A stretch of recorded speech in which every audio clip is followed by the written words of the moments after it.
Sino yun? Hi, Mare! Uy, kumare, ikaw pala yan. Hindi kita nakilala. Dito ka pala nakatira, Mare. Akala ko maganda yung subdivision niyo. Ay, oo. Maliit lang bahay namin. Tara, pasok ka.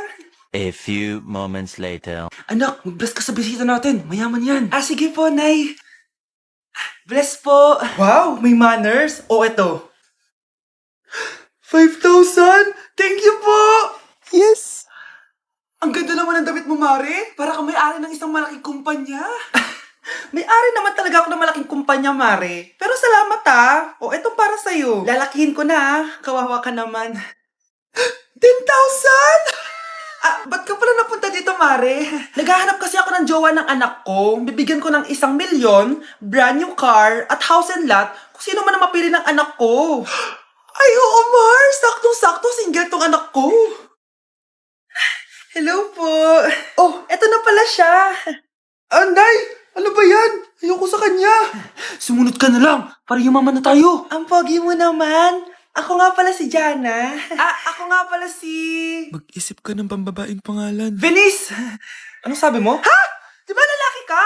Bakit Venice pangalan mo? Ay, hindi niyo po alam? Bakla po ako. Hindi po kami talo ng anak niyo. Punyita ka talaga. Ay, hindi pala sila pwede, Mars. Sorry.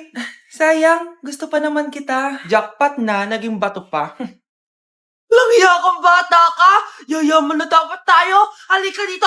Manda ka sa akin! Nay! Tulong, Nay!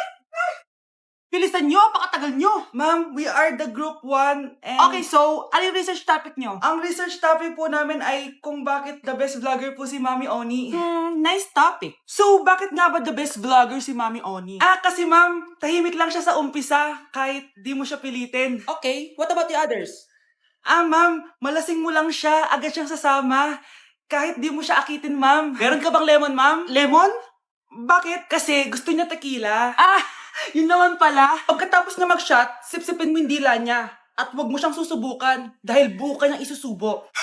Ito na ata yung pinaka-the best na research. At dahil dyan, tigisa kayo ng iPhone 14. Gusto ko yung nakakapakong malaki. Ngiti mo na sa tabi. Ano yung maingin na yun? Anak, ano yan? Lato-lato to, Nay. Uso to ngayon. Lato-lato? Paano to?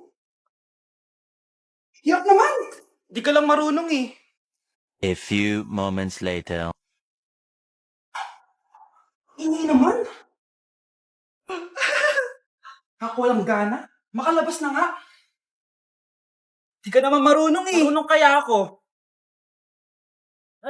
Bobo. Wow, galing mo anak! Halika na, Mars! Diyos ko, kahit saan ako pumunta! Nakakairita na! Matutulog na nga lang ako! Ay, salamat, tahimik na. Nay, huwag kang matulog. Laro tayo nito. Tama na! Anong nangyayari sa'yo, Nay? Ilayo mo sa akin yan, anak! Huwag ka lalapit sa akin! Laro tayo nito, Nay! Ilayo mo sa akin yan! Laro tayo! Tama na! Ma'am, parang wala po ata sa lesson natin yung number 5. Ay, wala ba? O sige, bonus na lang yan. Thank you, ma'am. Ma'am, wala po ata sa lesson natin yung number 5. Oh, anong gagawin ko? Puro ko kasi daldalan, kaya di mo alam. No, favoritism si ma'am. May sinasabi ka? Ay, wala po. A few moments later. So, ganun lang siya kadali. Ma'am, pwede po pa-excuse? Sumasakit po yung puson ko eh. Sige, punta na lang sa clinic. May gamot doon. Sige po, ma'am. Nagets niyo ba, class? Ma'am, excuse po. Sumasakit po yung puson ko. Ang arte mo naman. Konti sakit lang. Excuse agad. Kapag di maganda, wag na mag-inarte. Kala mo naman ang ganda ni ma'am. Hello po, ma'am. Sorry po, absent ako kahapon. Nagkalagnat po kasi ako eh. Ganun ba? Sige, excuse na lang kita. Sige po, ma'am. Thank you po. Ma'am, excuse po. Nilagnat po kasi ako kahapon kaya di po ako nakapasok. Naku, tigilan mo ako Walang isang araw na lagnat. Ang sabihin mo, tamad kang pumasok. Ikaw nga, palagi ka nga di pumapasok eh. Anong sabi mo? Totoo naman, ma'am. May favoritism ka. Susumbong kita sa principal. Maniniwala ba ang principal sa'yo? Wala ka namang ebidensya. Anak, mag-exam tayo mamaya ha. Dapat mas mataas grades mo kay Scarlett. Oo naman, Nay. Mas magaling naman ako sa kanya. Anak ni ma'am si Samantha. Eto yung mga sagot mamaya sa exam. Perfect mo yan. Sige na, Nay. Baka may makakita pa sa atin. Humanda kayong dalawa sa principal. Tapos na yung maliligayang araw nyo. Thank you for the roses. Thank you for the roses. Oh, not a there's a fire. Thank you for the ice cream. Thank you for the roses. Anak, anong ginagawa mo? Nay, ginagawa ko yung AI na trend sa TikTok yung nagla-live. Anong AI live na kabaliwan na yan, ha? Madami daw kasi nagsisend kapag ganun, so pwede ako yumaman. Yayaman? Talaga lang, ha? Oo, Nay, ang dami ko na nga nakuha ang pera eh. Talaga? Marami ka ng pera? Sige, tuloy mo na yan. Oh, thank you for the ice cream. A few moments later. Thank you for the flowers. Oh, now there's a fire. Nay, ano pong ulam natin? Thank you for flowers. Nay, gutom na kami. Wala pa rin ulam. Oh, anak, kung ano muna bahala sa kapatid mo. Magluto ka muna dyan. Pero Nay, buong araw ka na nagaganyan. Nakakalimutan mo yung mga anak mo. Thank you for TikTok. Kita mo nagpapayaman ako dito, di ba? Gusto mo mag-live ka din para may silbi ka naman at di ka pabigat. Thank you for the flowers. Thank you for the flowers! Hi, classmates! Ako nga pala si Ashley, ang pinakamayaman at sobrang ganda niyong kaklase. Hi, Ashley! Pwede ba tayo maging friends? Ay, sorry, di ako nakikipagkaibigan sa ganyang muka. Ew! Sumanong ugali nito. At least maganda ako. Eh, ikaw? Pangit ba talaga ako? Uy, Scarlett! Sabay na tayo kumain ng lunch. Sure! Saan? Ako na lang sabay mo kumain. Huwag na si Scarlett. Ako na bahala sa lunch mo for the whole year.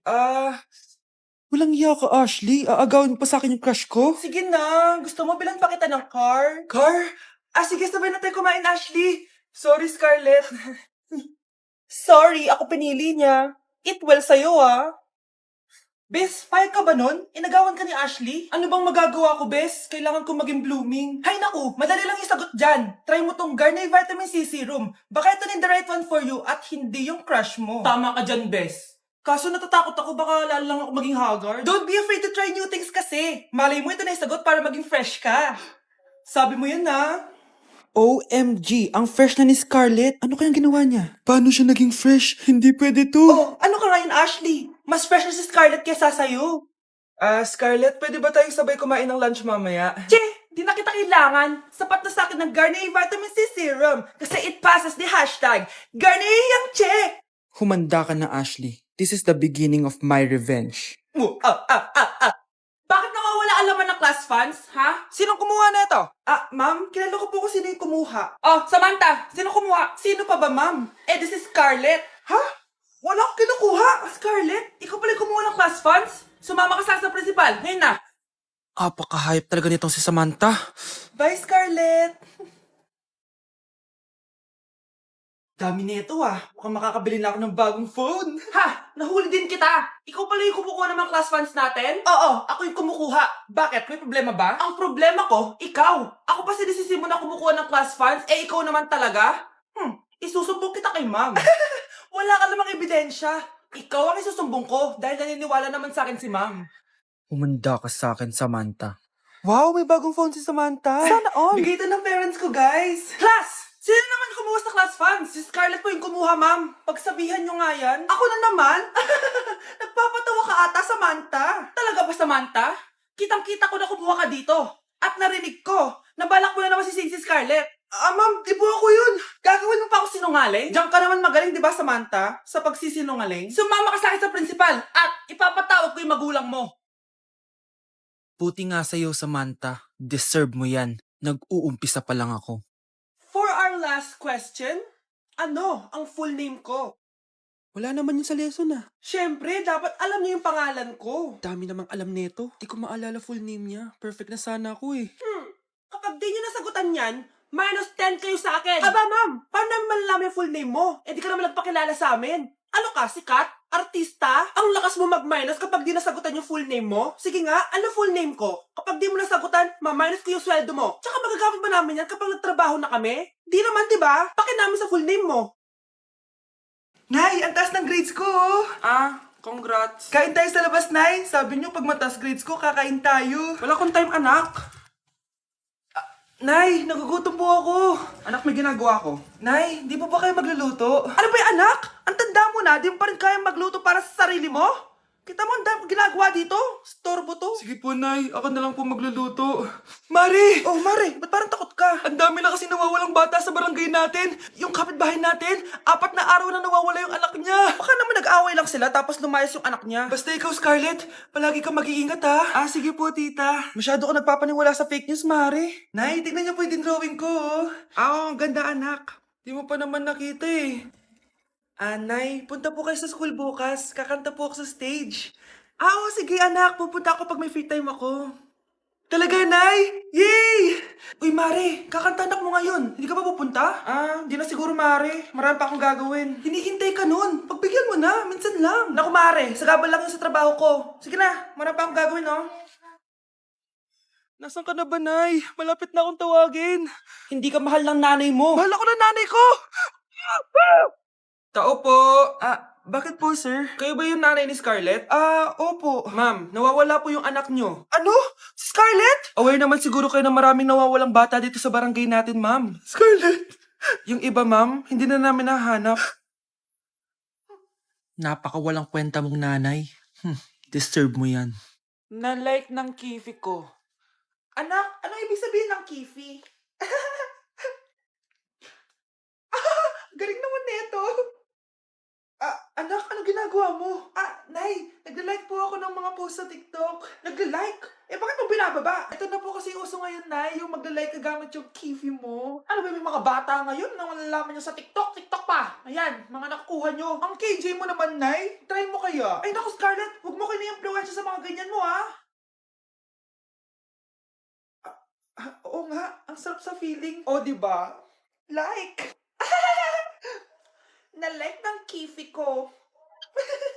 Hello po, ma'am. Ang ganda naman po ng bahay niyo. Sino yan, Nay? Hello po. Anak, ito nga pala si Bebang. Bagong katulong natin dito. Siguraduhin mo lang na magaling ka, ha? Dahil ayoko sa lahat, yung tatanga-tanga. Opo, ma'am. Ayusin ko po yung trabaho ko. Sige na, mag-umpisa ka na maglinis. Sige po. Di ko talaga gusto yung bago namin katulong dito. Nakakainis yung mukha niya. Ano yun? Ano ba yan? Unang araw pa lang dito, may nabasag ka na agad? Sorry po, ma'am. Tatanga-tanga kasi maglinis? Di mo ba alam ng 1,000 pesos ang isa niyan? Linisin mo na yan! At wala ka sweldo na 3 araw, ha? Dahil wala ka naman pambayad niyan. Ganito niyo pala tinrato ang nanay ko. Kumanda kayo. Bebang! Gawin mo nga ako ng kape. Ma'am. Ito na po yung kape niyo. Ano ba yan? Bakit malamig na to? Gusto mo tapo ko to sa mukha mo, ha? Sorry po, ma'am. Gawin mo ako ulit ng bago. Baka na pang magawa ko sa'yo. Sige po, gagawa na lang po ako ulit ng bago. Pakatanga. Ma'am, ito na po yung mainit niyo pong kape. Sa susunod, huwag kang tatanga-tanga kung ayaw mo mawala ng trabaho. Bebang! Kuhaan mo nga ako ng tubig dito. Ito po, ma'am, yung tubig niyo. Di ka na nga. Yung makita pagmumukha mo. Sakit ng tiyan ko.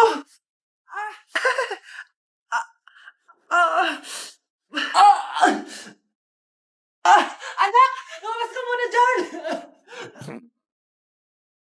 Gusto mo nang mainit, ha? Tignan ko na lang kung hindi kumulo yung tiyan niyo dito. Ma'am, ito na po yung mainit niyo pong kape. Ito po, ma'am, yung tubig niyo. Hindi ko kayo mapapatawad sa ginawa niyo sa nanay ko. Nag-uumpisa pa lang ako sa paghihiganti ko sa inyo. Number 10. Last question na to, class, ha? 10 points to. Sana madali lang itanong ni ma'am. Mukhang mapaperfect ko to, Ano? Ang full name ni Jose Rizal. Full name? Akala ko full name niya na yun. Dinuro ba yan ni ma'am? Kung nakikinig talaga kayo sa discussion natin, alam nyo kung anong full name niya. Alam ko lang yung full name ng crush ko. Ano ba kasi full name niya? So wala palang nakikinig sa akin, ha? Sige, perfect sa exam ang makakasagot sa akin. Ma'am, alam ko po. Okay, Cheska, ang full name ni Jose Rizal ay Jose Protasio Rizal Mercado E. Alonso Rialonda. Very good! Perfect ka na, ha? Yes, thank you, ma'am. Ma'am, bakit pa ba namin kailangan pag-aralan yung full name ni Rizal? Itatanong ba yun sa amin kapag mag-a-apply na kaming trabaho? Oo nga, ma'am. Parang di naman kailangan pag-aralan yan. Perfect na sana ako, eh. Pinag-aaralan natin siya kasi marami siyang nagawa at naiambag sa bayan natin. Kayong dalawa, ano naiambag nyo? Di ba puro lang kayo reklamo at panigat sa bahay? Sabi ko nga po, ma'am,